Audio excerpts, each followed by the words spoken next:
Chers frères et sœurs en Christ, amis croyants, bonjour et bienvenue sur la télévision Futur Média. Ce dimanche, plateau spécial consacré au renouveau charismatique, mais nous allons plus précisément recevoir le groupe Kasumai, qui est un groupe de prière charismatique. J'ai le plaisir de recevoir sur ce plateau deux membres de ce groupe, François Faye et Fulgence Mansal, qui sont donc du renouveau charismatique. Avec eux, nous partagerons sur ce renouveau charismatique, mais également sur les 45 ans d'existence de leur mouvement, puisque le groupe Kasumai fête ses 45 ans cette année.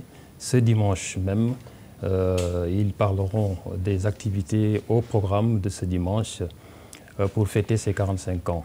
Alors, messieurs, bonjour. Bonjour. Alors, François, je m'en vais commencer par vous, le berger, le guide du troupeau. Quand on parle de renouveau charismatique, qu'est-ce que l'expression recouvre? Alors, donc, quand nous parlons de renouveau charismatique, renouveau déjà parle d'un nouveau départ, donc renouveau des charismes. Le renouveau est une école de prière, voilà, qui est née suite à une expérience que certains professeurs d'université et d'étudiants ont eu à faire aux États-Unis à l'université de Duquesne et qui a fait maintenant le monde entier. Et le renouveau, c'est une école de prière.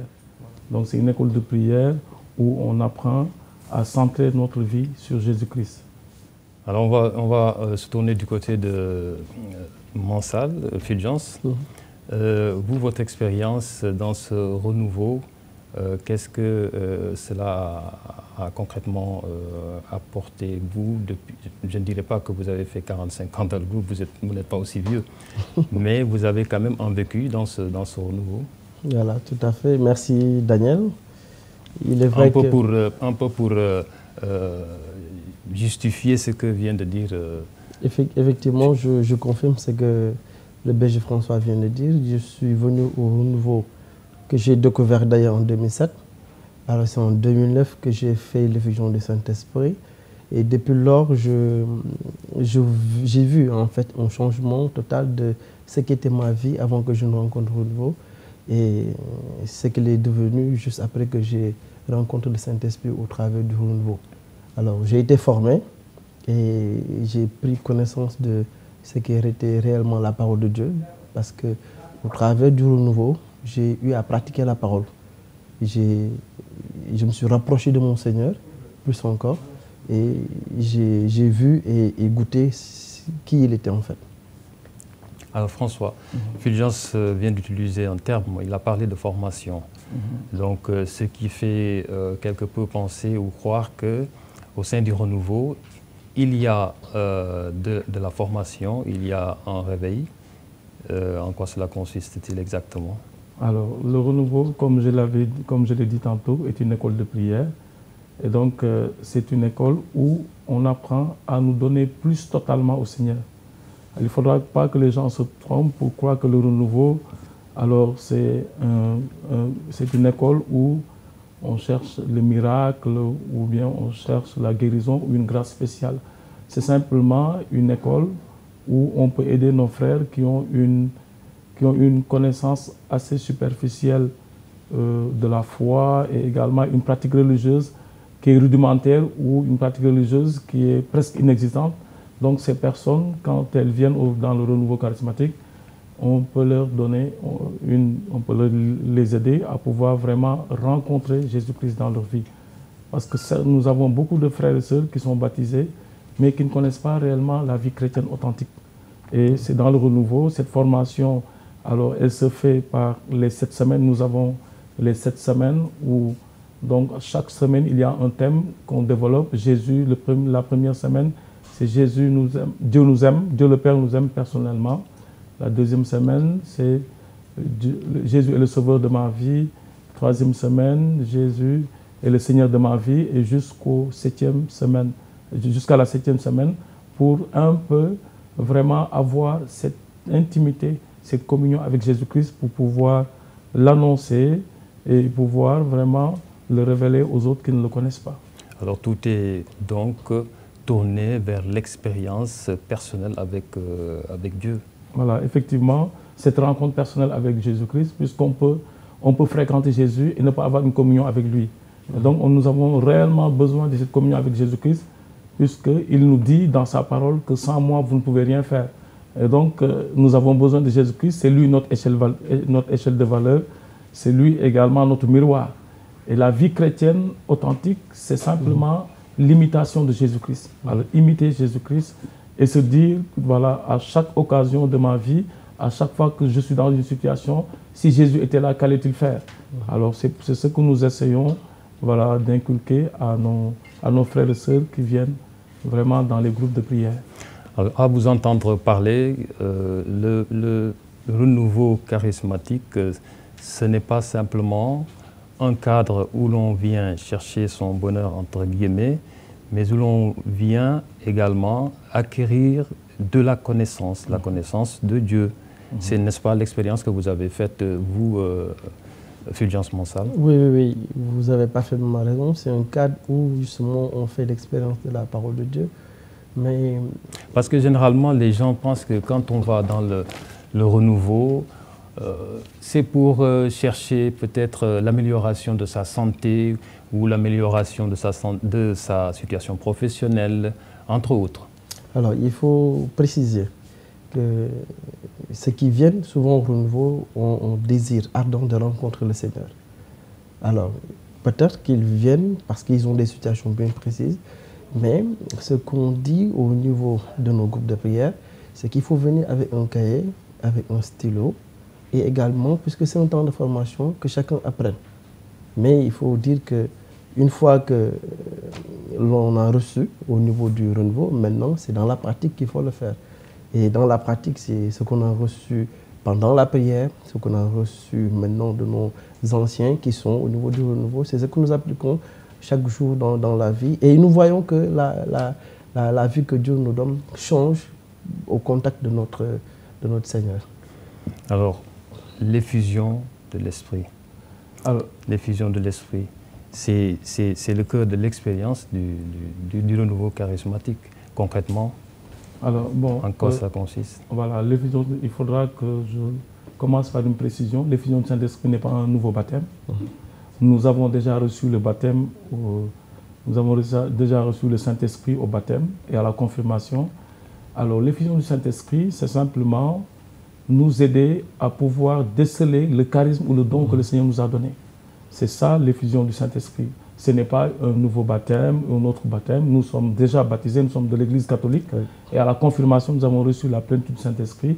C'est simplement, voilà, pour que le Seigneur puisse nous aider par le Saint-Esprit, parce que là, il faudra qu'on parle un peu du Saint-Esprit, parce que c'est lui-même qui va nous aider à pouvoir déceler le don ou le charisme que le Seigneur nous a donné pour pouvoir servir. Parce qu'en fait, nous recevons uniquement pour servir. C'est pour le service, ce n'est rien d'autre. C'est pour servir et c'est dans la gratuité. La Bible nous dit que vous avez reçu gratuitement, vous devez donner gratuitement. Mais cette effusion du Saint-Esprit, c'est un processus, c'est des étapes. Comment, dans quelle disposition, on doit du moins être dans une certaine disposition pour pouvoir recevoir ou bénéficier de cette effusion du Saint-Esprit, parce que n'importe qui ne peut pas rencontrer le Saint-Esprit. Voilà. Alors donc, tout baptisé, alors il faut également ne pas être dans un état de péché grave, mais tout baptisé peut venir adhérer à un groupe et après 6 mois, donc, peut vraiment prétendre à faire ce cheminement dont j'ai parlé il y a quelques minutes, ce cheminement des 7 semaines pour pouvoir un jour, voilà, faire l'effusion du Saint-Esprit. Voilà, donc c'est encore, voilà, réveiller, c'est comme alors un feu qui était là, qui est en train qu'on ravive, un feu qu'on ravive pour nous permettre de servir le Seigneur. Dans ce cadre, le renouveau, c'est également des louanges qui se font, c'est la parole de Dieu qui est partagée, c'est des témoignages. Je mets le doigt sur le mot témoignage parce que il s'entreprend beaucoup de merveilles au sein du Renouveau. Qu'est-ce que vous avez eu à vivre comme expérience au point de pouvoir en témoigner sur ce plateau? Alors, merci Daniel de la question qui est très pertinente parce que ce qu'il faut dire, c'est que dans le Renouveau, ce que nous faisons, nous transformons, si je peux dire le terme, des chrétiens qui étaient endormis en témoins du Christ. Alors moi, j'ai fait l'expérience dans le Renouveau et je me souviens un jour, quand j'étais dans mon bureau, je discutais avec une personne qui était juste de passage et la personne était assez fatiguée. Alors, mais quand j'ai commencé à discuter avec la personne, j'ai vu que la personne était à l'aise. Et j'ai commencé à lui parler de Jésus, j'ai commencé à lui parler de mon expérience dans le Renouveau. Et à la fin maintenant de l'échange que j'ai eu avec la personne m'a remercié en me disant que c'est la première fois qu'une personne me parle ainsi, dans la parole, mais également dans le calme. Et la personne m'a remercié pour ça. Et c'est l'expérience que j'ai reçue du Renouveau que j'ai partagée avec la personne et le Seigneur a agi dans son cœur. Est-ce que vous n'avez pas eu, par exemple, des cas de personnes qui viennent découvrir ou adhérer et qui par la suite tombent dans le désistement parce que ce à quoi ils s'attendaient, ils ne l'ont pas trouvé dans le Renouveau, par exemple? Ce sont des choses qui arrivent, hein. C'est l'objectif de la personne. Certaines personnes se déplacent pour avoir un mari, pour prier pour une guérison. Et à la longue, si cela tarde, alors ces personnes qui n'ont pas été, qui n'ont pas cherché d'abord le Seigneur. C'est la grande tendance. Voilà. Donc mais aujourd'hui, bon, nous essayons de recadrer les gens pour leur faire comprendre que le Renouveau est une école de prière, est une école où on cherche à avoir une intimité avec Dieu pour changer de vie et le reste viendra.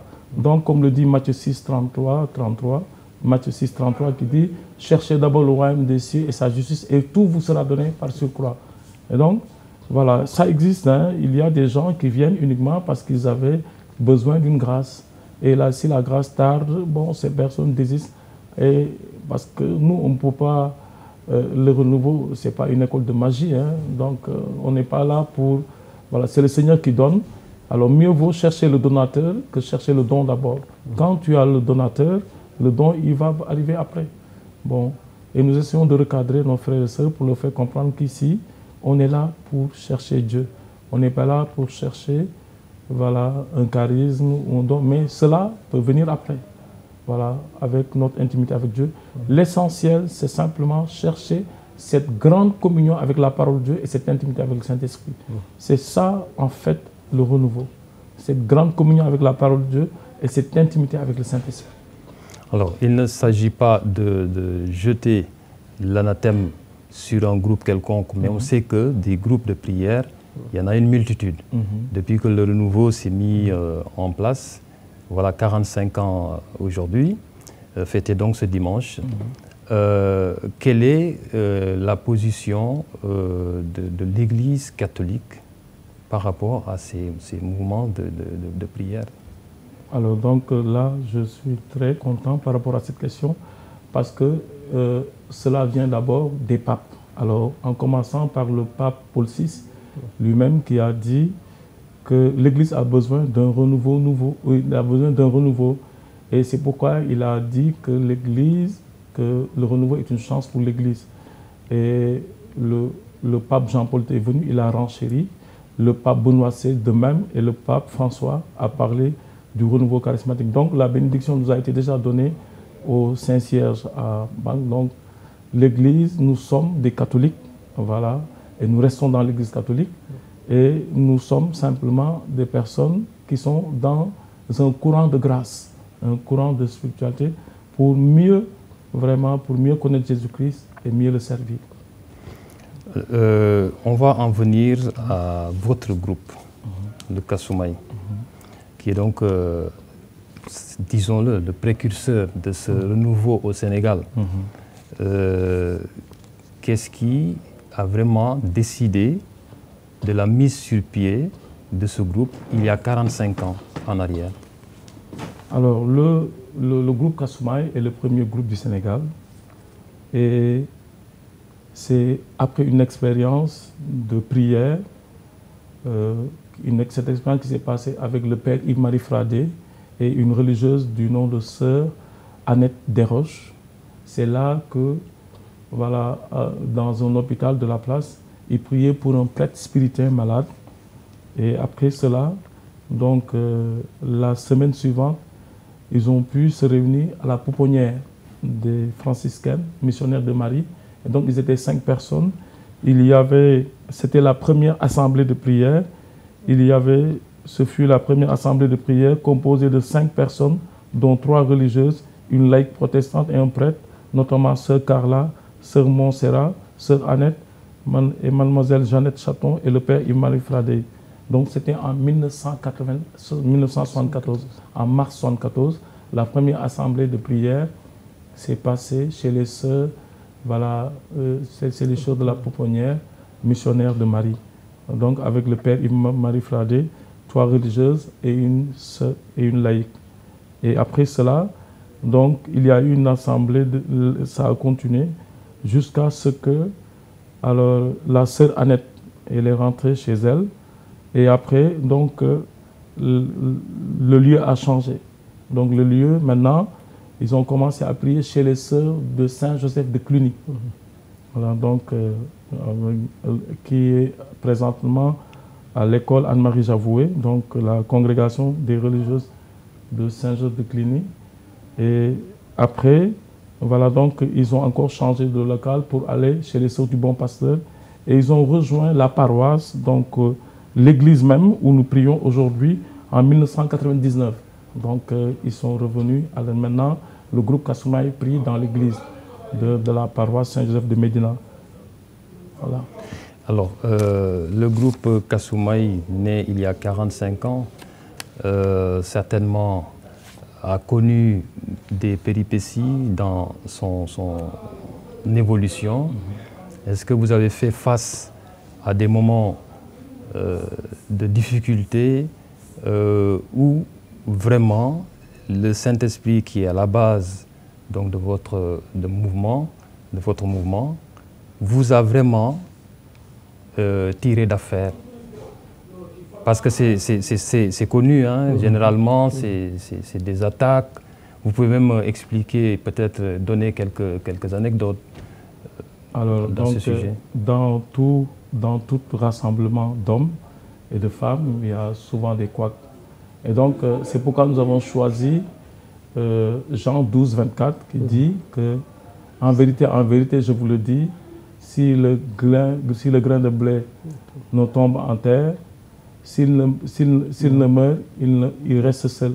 Mais s'il meurt, il porte beaucoup de fruits. Donc, c'est dû aux différentes péripéties que ce groupe a eu à avoir. Nous avons eu des problèmes, ça c'est sûr.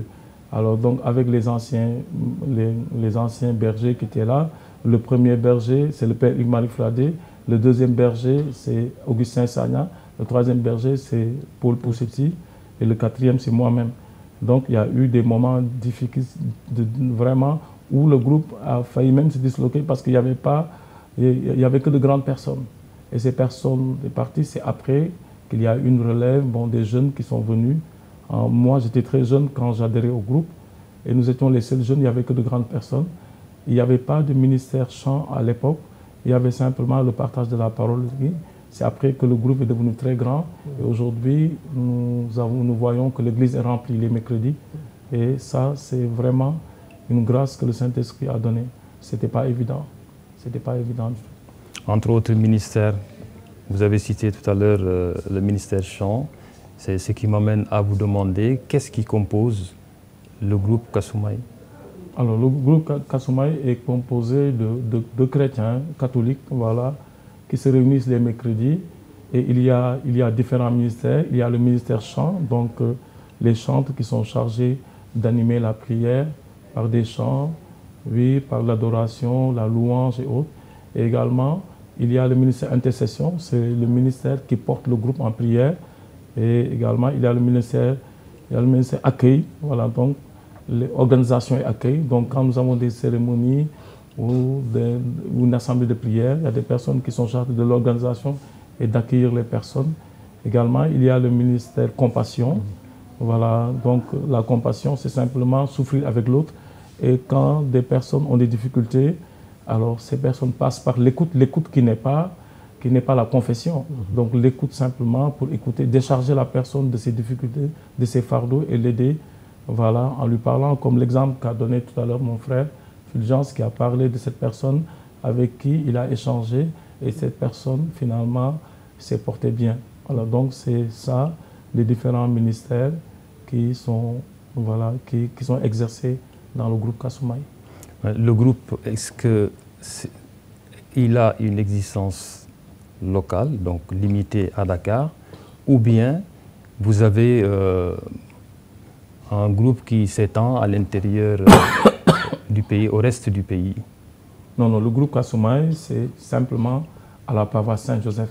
Alors donc aujourd'hui, presque dans toutes les paroisses du Sénégal, c'est pas toutes les paroisses, il y a presque dans toutes les paroisses, il y a des groupes de prière. Normalement, s'il y a des frères et sœurs qui sentent le besoin, oui, de créer un groupe, ils peuvent, voilà, demander au secrétariat diocésain et formuler une demande, voilà, de création de groupe.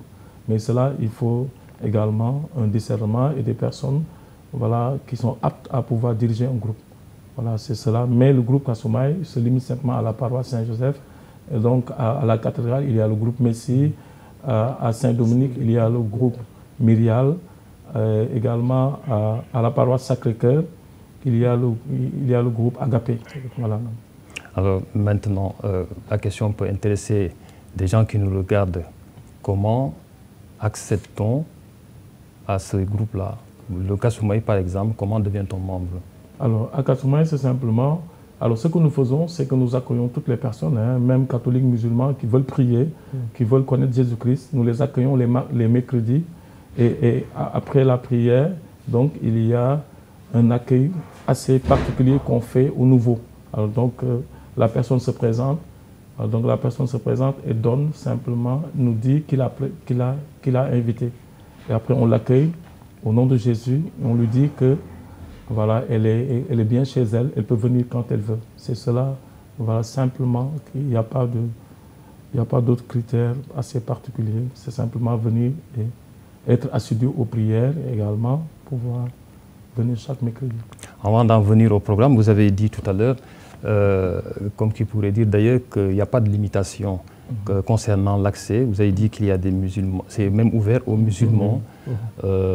Peut-être quelques expériences que vous avez connues de personnes de confessions religieuses différentes qui sont membres ou qui ont participé à vos regroupements. Alors, c'est souvent des personnes qui viennent à la compassion pour qui on prie, ou bien il y a des personnes qui ont reçu la guérison, on a prié pour ces personnes et ça a marché.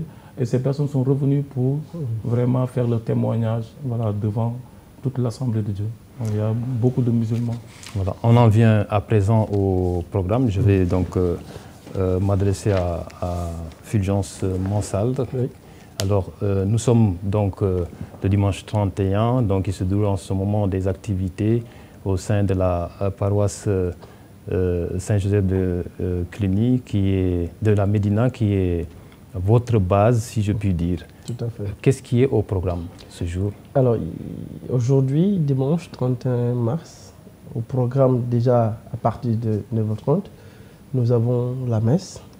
Alors, depuis ce matin? Depuis ce matin. Puis, il y a, à partir de 11h, il y a l'accueil et l'installation, parce que l'invitation est faite à tous les bergers de groupe et également à tous ceux qui sont dans les groupes de prière. À partir de 11h, nous faisons l'accueil et l'installation. Et à partir de midi, il y aura le mot de bienvenue du berger François Faye actuel. Alors, et juste après le mot de bienvenue du berger, l'aumônier qui nous suit en la personne de Abbé Alexandro va aussi prendre la parole pour lui aussi présenter, donner son mot de bienvenue à l'assistance. À partir de 12h30, nous aurons également des chants de louange, d'action de grâce. Et juste après ces chants de louange, d'action de grâce, il y aura une exhortation à partir de 12h30. Et tout ça, c'est dans l'enceinte de Saint-Jean? Et tout ça, c'est dans l'enceinte de l'église Saint-Jean, plus précisément au niveau de la salle Julien Jouga, qui est juste derrière l'église Saint-Joseph de Médina. Donc, il faut traverser le couloir pour venir derrière. L'accès, oui, allez-y. Alors, à partir de 12h45, maintenant, nous allons faire l'historique du groupe par le berger, François. Et comme il l'a dit tout à l'heure, depuis que le renouveau existe au niveau du Sénégal, jusqu'à aujourd'hui, 31 mars, ce qui est devenu le renouveau au niveau national. Alors, juste après maintenant le historique du groupe, nous ferons un petit hommage au berger, ancien berger du groupe Kasumai, ancien également berger national, en la personne de Paul Pussetti, qui a beaucoup œuvré pour le renouveau au niveau déjà de Kasumai, mais également au niveau du Sénégal. Et je peux dire que c'est par lui et avec le Saint-Esprit que le renouveau a beaucoup émergé. Alors, à partir de 13h30, nous aurons un repas fraternel. Juste après le repas, nous passerons au témoignage. Et nous invitons toutes les personnes qui ont eu à vivre des choses depuis que le renouveau existe et qui peuvent également aider. Parce que c'est ça, en fait, le chrétien, il est aussi témoin. Alors, à partir de 15h, maintenant, il y aura une prestation du ministère chant. Et il nous offre un petit concert. Et juste après la prestation du ministère chant, nous allons faire des offrandes. Et juste après les offrandes, à partir de 15h45 précisément, il y aura une séance de prière et d'intercession pour le groupe et également pour les personnes qui seront là. Alors, nous invitons tout le monde pour que tout le monde soit là. Parce qu'à partir de 16h45, nous allons finir par également des chants d'action de grâce. Dire merci au Seigneur pour tout ce qui s'est passé aujourd'hui, depuis ce matin, et puis jusqu'au soir, ce qui est arrivé. Et également, nous allons finir à partir de 17h par des remerciements. Et un mot de clôture sera par l'occasion donnée par le berger François Faye. Alors, pour mettre en terme à cette première partie, puisque nous allons passer au Wolof après, juste une question subsidiaire. Kasumai, c'est en terme diola. Pourquoi le mot Kasumai personnellement, j'aurais pensé que ça renvoyait à des termes de salutation, mais visiblement non. Alors, Kasumai signifie la paix. Donc, c'est pourquoi vous voyez même dans le renouveau, la salutation qui est commune aux membres du renouveau, c'est paix et joie. Donc, c'est simplement pour Jésus lui-même, il disait toujours la paix soit avec vous. Alors, c'est la paix. C'est la paix en diola. Voilà, c'est pourquoi donc, les premiers bergers, en l'occurrence le Père Imari et Augustin, ont pu choisir le nom de Kasumai. Et qui n'avait rien à voir, voilà, qui n'avait aucune connotation d'ordre ethnique. Non, non, non. Voilà. Non, non, c'est lié à la paix simplement. C'est la paix. Donc ça méritait d'être éclairé. Merci. Voilà, nous allons à présent passer à la version Wolof. mbokk yi ak xarit yi ñoo teewlu si télévision Futurs Médias dal leen ak jàmm ci seen télévision seen émission chemin de la foi bu ñu ko mënee firi ci wolof muy yoonu ngëm tey xam ngeen ko du nii la daan amee dimanche bu ne tey nag dañoo am mbégteeg bànneex di dalal fii ñaar ñu nga xam ne li leen yëkkati mooy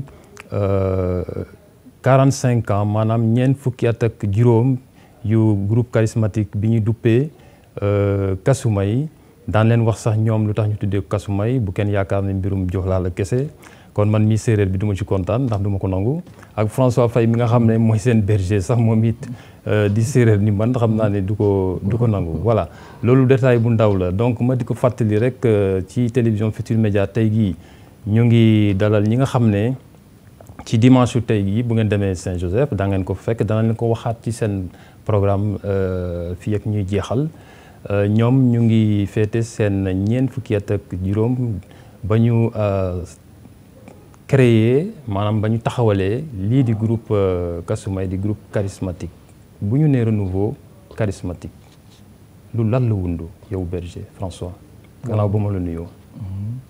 waaw renouveau charismatique mooy benn daara boo xam ne la dañ ciy jàng ñaan xam suñu borom mën na def li ko neex. voilà daara jàng la daara goo xam ne nit ñi dañuy ñëw jël bible bi di ko jàng ak xam xel mu sell mi nga xam ne moo ñu may doole moo ñu may kattan mu mun ñu tettee ci Yeesu Krista.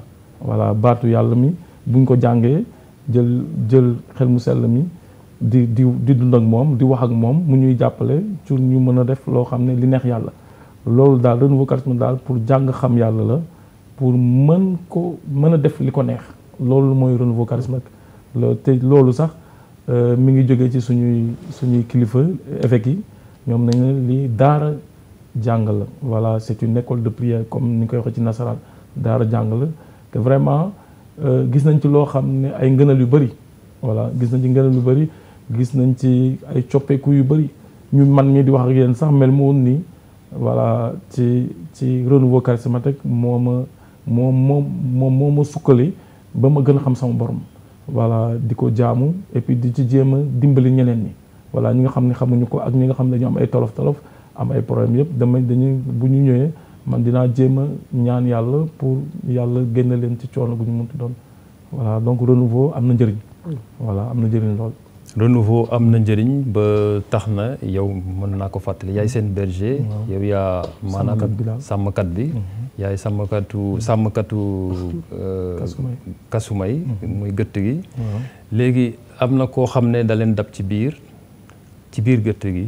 mu tudd Fulgence Mansal.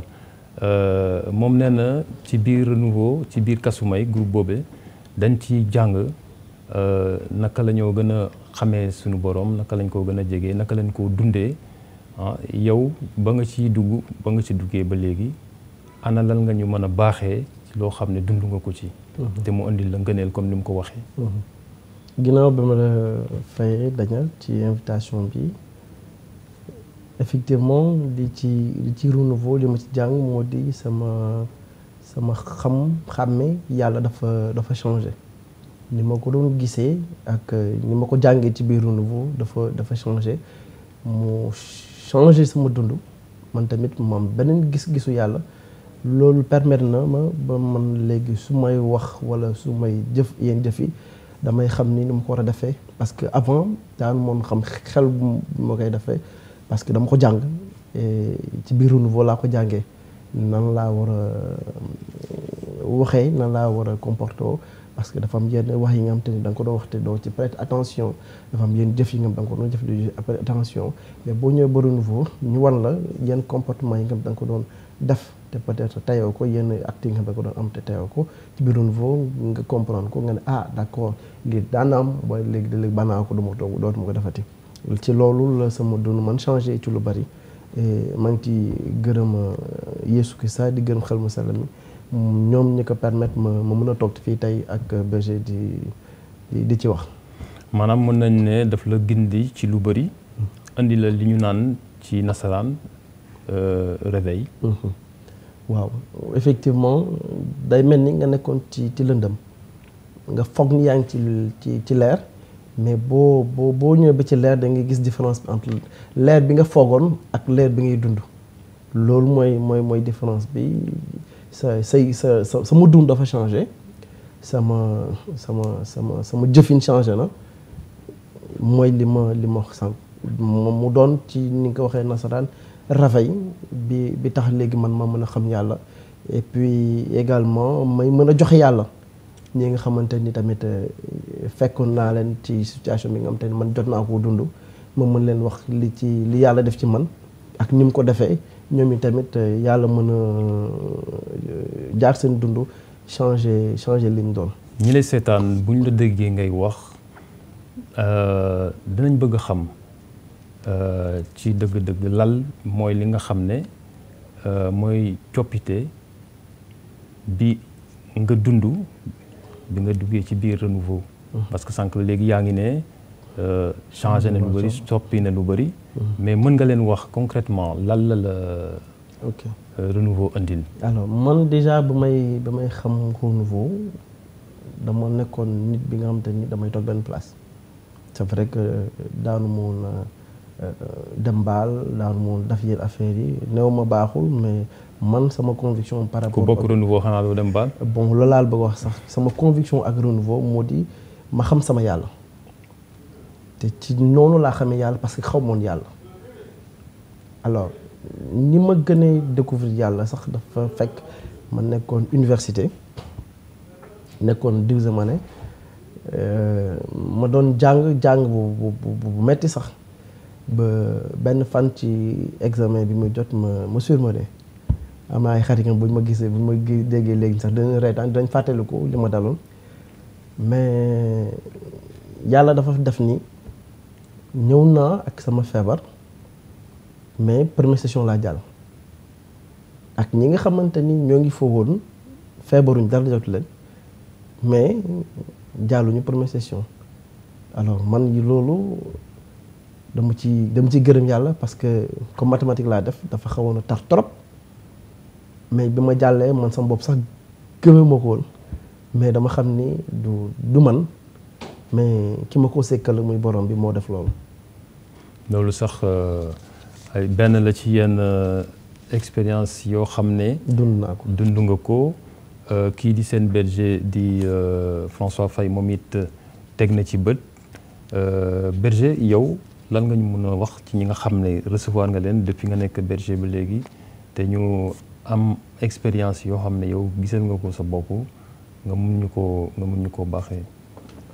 alors lu niroo wala sax lu weesu li Fulgence wax léegi.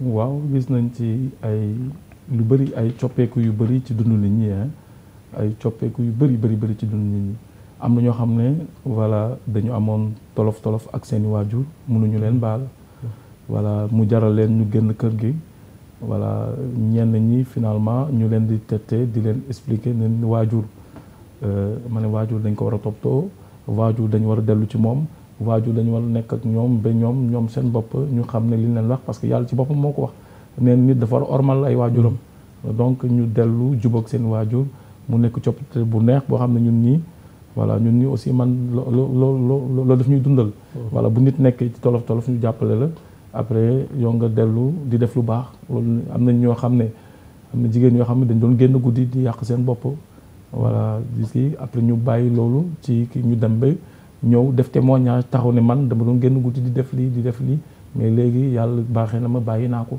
léegi damay topp yàlla voilà am na ñoo xam ne aussi sàngara daf leen yàqoon voilà ñu dem ba bàyyi loolu yëpp léegi di jaamu yàlla di def nekk sax di ñaanal ñeneen voilà loolu yëpp am na vraiment copp gis naa ci ñoo xam ne vraiment dañu seen dund dafa soppeeku ba ñoom seen waaj dañu jaaxle ba ñu leen tuddee sax ñeneen di leen tuddee monsieur l'abbé ñeneen ni ma sœur waaw ndax di leen tuddee ndax parce que dañu seen dund dafa soppeeku ba nit ñi xàmmeetuñ leen voilà loolu dund nañ ko ci biir renouveau voilà man mi tamit bon yàlla soppi na sama dund parce que ku gaawoon mer laa ba xaw a tàng trop bëri histoire voilà mais yàlla wala wàccee na ma nekk nit ku sedd voilà yooyu yëpp ci ay soppeeku yoo xam ne voilà ci biir renouveau laa ko jëlee. donte sax loolu yëpp dëgg la lu am la lu ngeen dund la mais jar na tamit ñu leeral benn mbir mooy que ni mbir mi amul magie.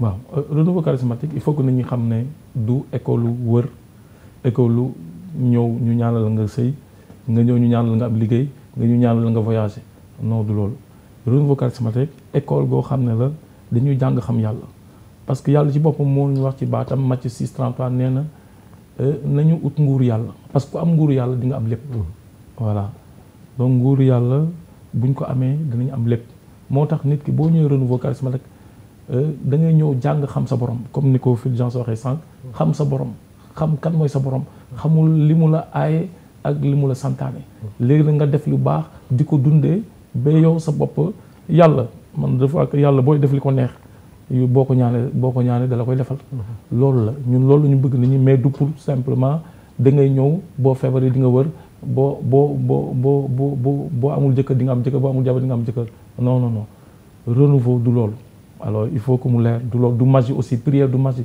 parce que yow mi boo ñëwee ñu lay ñaanal am na loo xam ne da nga ko war a bàyyi par exemple boo doon def lu bon boo bëggee ñaan gi antu da ngay bàyyi def lu bon amul magie. parce que boo demee seeti koo xam ne moom peut-être njabarkat la moom da leen jox ma 100 000 francs 200 000 francs boo ma defee lii dinaa la defal lii dinaa la defal sa affaire dina baax loolu amul renouveau. voilà faaw nga méngale daal say jëf. nga méngale sa bopp ak baatu yàlla waaw. voilà foog nga méngale say jëf ak baatu yàlla loolu sax mooy li ñuy gën a jàngale biir renouveau mooy nga méngale sa dund ak dundu yàlla. nga méngale sa dund ak baatu yàlla. loolu mooy renouveau charismatique loolu la ñu bëgg. waaw loolu nag du ñàkk nag dina am ñoo xam ne bon ñoom loolu indiwu leen fa ñenn ñi dañuy ñëw pour seeti dara buñ ko amul après ñu dem bàyyi. waaw ñenn ñi aussi xëy na pare wuñu woon. voilà dañu ñëw simplement pour découvrir voilà pour xool ndax après liñ doon wut amuñu ko ñu dem seen yoon mais ñi nga xam ne vraiment yàlla leen tax a jóg ñoom dinañ toog te dinañu gis voilà kii yàlla. ci lépp lu ngeen di yëngu li ngeen jiital mooy xel mu sell mi. waaw xel mu sell mi ñun ni ñu ko jàngee ci église catholique xel mu sell mi yàlla la ci boppam.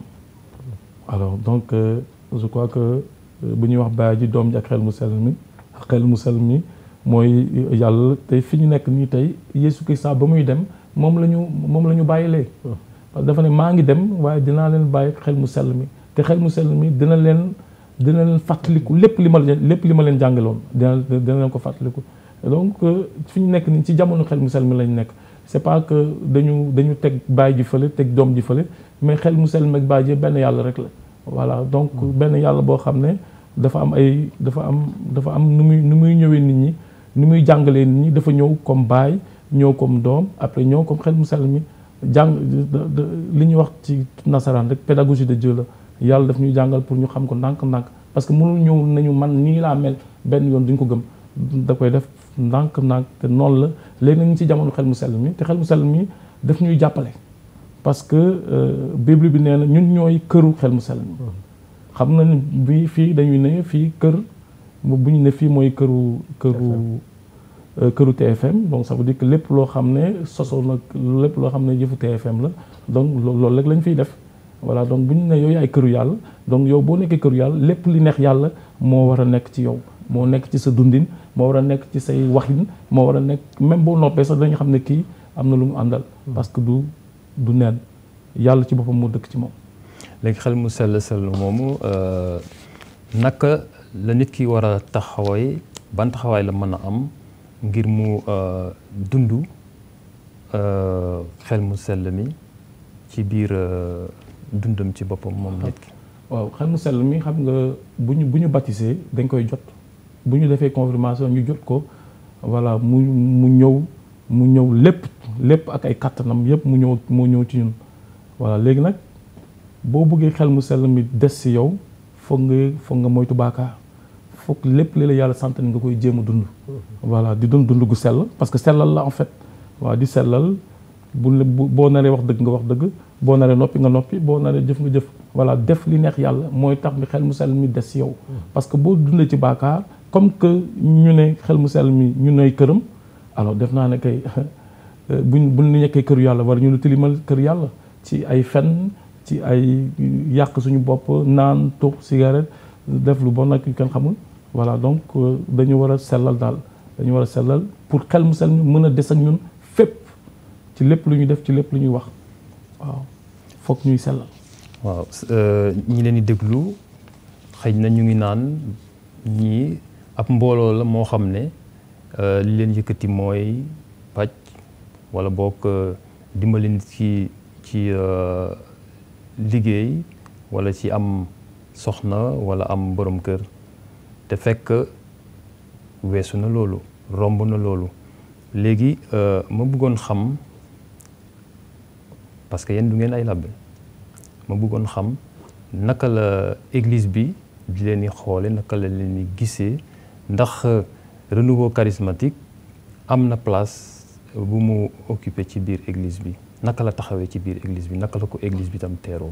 waaw renouveau charismatique ci biir église la bokk voilà ñun dañu am barke bu jógee ci suñuy kilifa mooy le pape Paul VI moo ko njëkk a wax nee na daal renouveau chance bu rëy la ci biir église voilà parce que dañ doon gis suñu mbokk yenn église yi ay église protestante kon ñuy def ay expérience ak xel mu sell mi ñu bëri waaw ñun aussi ñu bokk bible bi ci la ay étudiants ak professeur université ñu xoolaat seen bopp ñu jàngaat bible bi ci la ñu commencé di ñaan xel mu sell mi di wax ak moom ba yàlla won leen ñoom kattan bi mu leen may voilà yi mu leen may yi leen yàlla may ñu commencé ko di ci dimbali nit ñi voilà donc loolu la ñun ci biir église bi lañ bokk parce que pape yi ci boppam pape Paul VI moo ko njëkk wax chance pour l'église le pape Jean Paul II ñëw gën ko firndeel le pape Benoît XVI ak le pape François mi ngi nekk nii tey mu koy wax ne renouveau lu baax la ci biir église lu baax ci église parce que fi ñu nekk niñ ci jamono xel mu sell mi lañ nekk mënuñu def dara tey dundu chrétien gu neex yàlla te bàyyi xel mu sell mi ci ginnaaw fokk ñu koy def ak xel mu sell mi ku munti doon nag muy labbe muy laïc soxla nañu xel mu sell mi ndax moom ci boppam sax moom mooy dundal église bi xel mu sell mi moom mooy boole nit ñi ñun chrétien ñi pour ñu nekk benn xel mu sell mi voilà te moom aussi moom mooy tasaare l'évangile xel mu sell mi. ñu ñëw ci li nga xam ne mooy groupe Kasumay nga xam ne yéen ñaar ci ngeen bokk groupe boobu mooy màggal ñeent fukki at ak juróom gannaaw bañ ko sosee ba léegi ma doon laaj naka la groupe boobu ñëwee parce que foog naa sax ni mooy groupe de prière bu jiitu ci biir Sénégal. waaw dañu effectivement mooy groupe bu jiitu ci groupe bi parce que. maanaam moo fi njëkk a taxaw daal. moo fi njëkk a taxaw c'est depuis 1974 le groupe bi judd nan la juddoo dafa fekkoon ni père Yves Marie Fraday ak sœur Annette demoon di ñaanal benn père spiritain fa lañ defee seen première rencontre bi ñu ko doon ñaanalee ci lañ pare après semaine bi stop tamit ñu rencontré wu chez les sœurs pouponnières de bu nekk sœurs franciscaines missionnaire de Marie bi ñu jógee foofu fekk ne après sœur Annette mu ñibbi bi mu ñibbee maintenant lieu bu ñu doon prière mi doon am benn yoon ci semaine bi mu changé mu demoon actuellement fi sœur Saint-Joseph de Cluny mooy école bi sax fi mu nekk Anne-Marie Javoué après mu jógee Anne-Marie Javoué dem maintenant chez les sœurs du Bon Pasteur moo jàkkaarloo sax ak Saint-Joseph léegi depuis juin 1999 ba tey 2019 église bi dafa jëlaat renouveau ci biiram maanaam renouveau ci biir église Saint-Joseph lay prière et ça depuis juin 1999 alors loolu mooy historique juddu renouveau bi biir Kasumay donc juddu renouveau biir Sénégal en fait voilà. léegi lan moo composé groupe bi naka la taxawee ci biiram maanaam am na berger comme François par exemple est-ce que à part François am na ñeneen ñoo xam ne am na lu ñu jiite ci biir comme boo jëlee ministère chant am na yeneen ministères yoo xam ne ñeneen a ko téye naka la renouveau composé. alors renouveau ni muy doxee comme ni nga waxee dafa am njiit alors moo di berger moom ci boppam dafa dépendre également ci curé bi maanaam chaque entité biir paroisse bi dafa am benn prêtre bu koy suivre bi ñu woowee aumônier alors ñun tamit dañoo am aumônier bu ñu suivre alors à part aumônier bi berger mooy jiite comme ni ma ko waxee maintenant dafa am ay ministères alors dafa am ministère chant mooy ñi nga xam te ni ñoom lañ jagleel lépp luy gërëm yàlla lépp luy jiite prière bi mooy ñiy woy chantre la leen di wooye à part chantre yi am na ministère bu ñëwee ministère intercession mooy ñi nga xam te ni ñooy jël groupe bi di ko jébal yàlla avant chaque prière wala pendant prière wala après chaque prière maanaam daal groupe bi daal di mën a nekk di jege yàlla à part ministère intercession bi am na ministère compassion mooy ñi nga xam te ni dañuy recevoir ñi ñëw ci groupe bi ñi nga xam te dañoo am ay tolof dañoo bëgg ku leen di déglu ki leen di jàppale dañoo bëgg di wax ñi nga xam ni nga mel noonu la ñu mel dañuy bëgg di wax bu ñu waxee seen xol day féex dafa am ministère compassion bi nga xam te ni mooy def loolu. après maintenant am na beneen ministère bi ñëwee accueil ñooñu mooy nga xam te ni booy ñëwee prière mercredi ñoom ñoo lay dalal ñoom ngay njëkk jot boo leen bu nga dalee la pare ñoom ñoo lay guider fi ngay war a toog wala par rapport aux places yi nga xam te ni moo des. alors loolu moo composé ministère yi ci biir groupe de prière charismatique renouveau mooy Kasumay. alors wax ni également chaque mercredi la ñuy daje à partir de après la messe de 18h30 donc 19h lay commencé ba 20h30. léegi ku bëggoon bokk ci groupe bi ku bëggoon dugg fekk si leen nekk ci yéen nekk membre ban doxalin lay am naka lay demee loolu. waaw donc amul kii spécial simplement voilà mun nga doon mun nga nekk chrétien mun nga nekk musulman boo bëggee simplement prier xam Jésus Christ aussi boo ñëwee mën nga ñëw simplement léegi bu ñu paree assemblée de prière bi commence 19h 20h30 jeex bon au plus tard 21h mën nga ñëw après dañ lay accueillir voilà ñu wax la ki la invité ak ñu dalal la ne la fii sa kër la saa yu la neexee nga ñëw wala nag di nga dem nag à un certain moment donné ba nga xam ne boo commencé ñu defal la formation nag da ngay bokk ci groupe bi voilà bokk ci ñi nga xam ne voilà bu ñu amee ay événements mooy ministère yi Fulgence wax sànq nga bokk ci nag mën a nekk membre à part entière de Kasumay. ñu ngi may xamal ne waxtu bi daf ñu xaw a xoj te ma di ko fàttali tey gii ngeen di màggal ñeent fukki at ak juróom ba nga xamee ne Kasumay ca la juddu. ci dimanche tey gii fanweer ak benn ci weeru mars ñu ngi amal ay xumbate ñu ngi màggal juddu Kasumay fële ca Saint-Jean ma bëggoon ngeen ñëw ci programme bi. ok merci Daniel ci dimanche bi nga waxee fanweer ak benn ci weeru mars bi ñu nekk tey en fait programme bi nii lay demee à partir de 9h30 nii sax messe bi lañ nekk def après messe bi maintenant dina am à partir de 11h accueil installation ñii di ñëw ñu dalal leen jox leen fu ñuy toog en attendant que berger bi à partir de midi mu def présentation wax la mooy fi teewe tey ci rassemblement bi après dina am aumônier comme ni nga waxee sànq chaque entité dafa am ku koy topp ci prêtre mooy mu la ñu woowee aumônier te aumônier bi ñu tudd Alexandro Bianchi moom mooy def moom à partir de 12h20 dina am maintenant ay way action de grâce louange yi am bu loolu jeexee maintenant à partir de midi et demi dina am exhortation xelal nit ñi ci thème bi sax d'ailleurs berger ñëw na ci tout à l'heure bu ñu jógee foofu nam berger dina jël parole à partir de 12h45 wax historique groupe bi mu xaale historique groupe bi dina waxaale également historique renouveau ci biir Sénégal alors à partir de 13h tamit dañuy dellool nan laa koy waxee njukkal sunu pape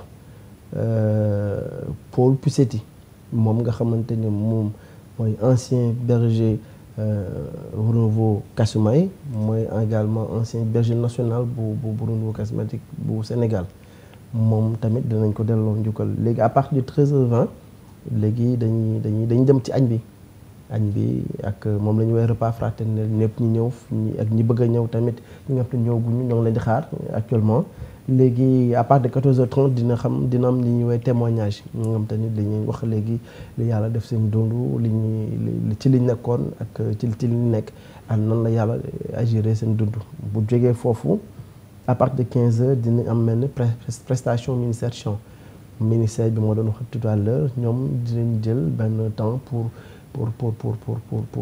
féexal xol yi ci yàlla moom ak ay chants de louange d'action de grâce ni ñu koy defee d'habitude après bu loolu jeexee dinañ am ay offrande alors ñi nga xamante ni seen xol feex na bu ñu bëggee joxe ñu joxe loolu jeexee tamit à partir de 15h45 dina am ay prières d'intercession alors ñaanal ñëpp ñi fa nekk ak ki nekk ak su situation ni nga di nga ko dundee yàlla moom ñi di buur dina ci def sutura.